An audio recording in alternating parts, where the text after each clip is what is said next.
tonight on A Queer Idea, we happen to have a couple of guests that are sort of bar-related. So I thought, wouldn't it be fun just to talk about one of the things that happens in bars, which is picking up, and what you've seen and what you've experienced.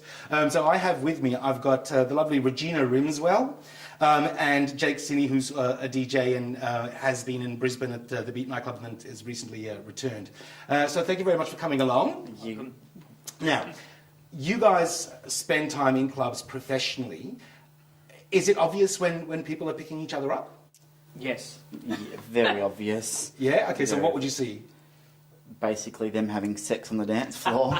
Like actual on the dance floor? I've seen more penises in a club than I have anywhere, and I frequent public toilets all the time. The Beat DJ box is actually up a little bit, and you could actually see over the whole dance floor. Yeah. So, and I used to do shifts there, like from start to finish, 9 hours. So I would actually see which guy went off with which guy on the dance floor 5 minutes later with a different one, 10 minutes later, gone into the toilet. So you can sort of see everything happening there the whole time. You know. That's fantastic. It's like a smorgasbord. Yeah. It's like, I'll just have some bacon bits now, Yeah. thanks. That's great. So what about, and actually, I was going to ask, what about pickup etiquette? Is there something? You kind of have really just mentioned it, because I was out once and I was interested in this guy, and he was kind of being very non-committal. And then I realised that he's actually trying to figure out whether he can get a better date for that night. Yeah. And that is just that was that moment of turn off. Last sandwich syndrome. Like when you go to a bakery and you think, oh, I want this, but they don't have it, so you just have to settle.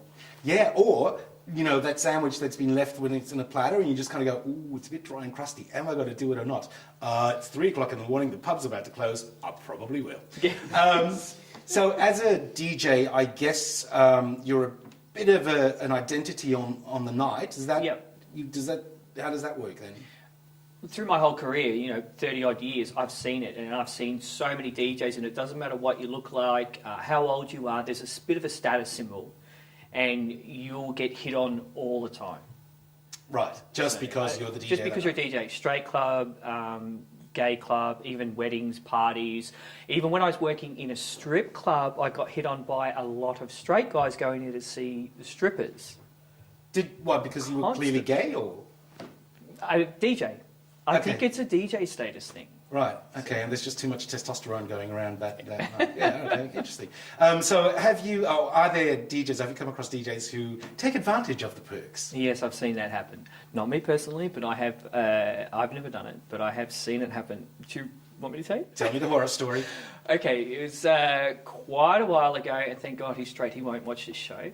Don't name his name. No. I came into a nightclub, I was working in a straight nightclub, and the DJ was off, spinning the vinyl as it was back in the day there, and very big smile on his face, and right underneath the DJ box I could see a young lady on her knees. Like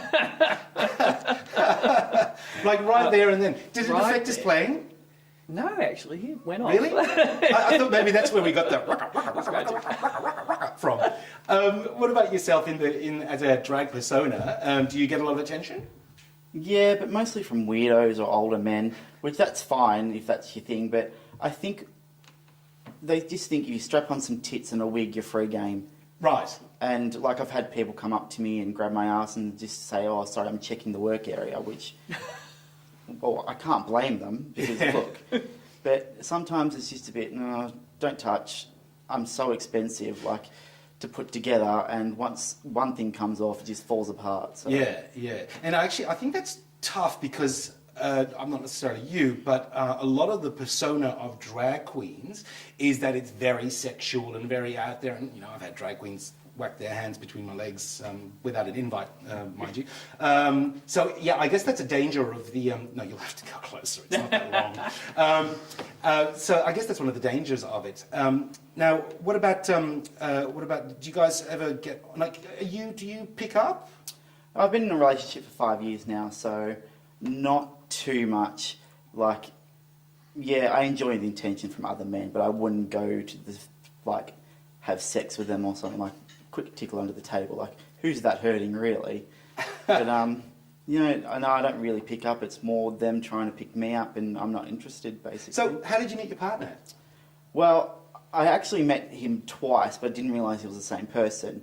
Yeah. The first time was at like a local pub, and it was an absolutely disgusting person standing there, and I thought, oh my god, how embarrassing.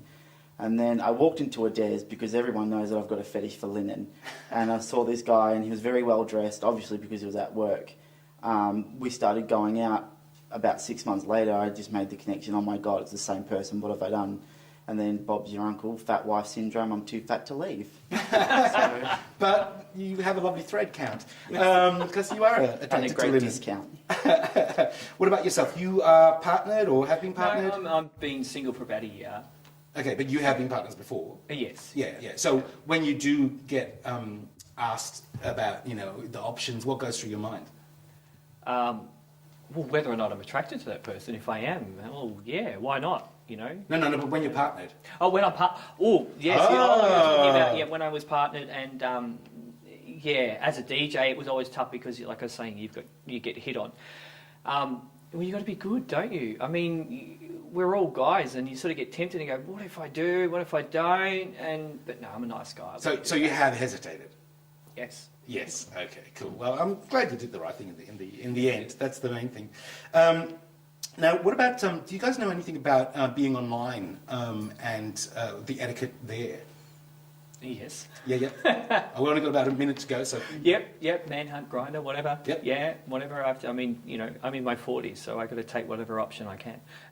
So is it so from your single experiences, is it different or the same as trying to pick up at a club? I actually like it because I think you can drum up a conversation easier. I don't drink, so I find you can be a little bit more real, even though it doesn't feel like it.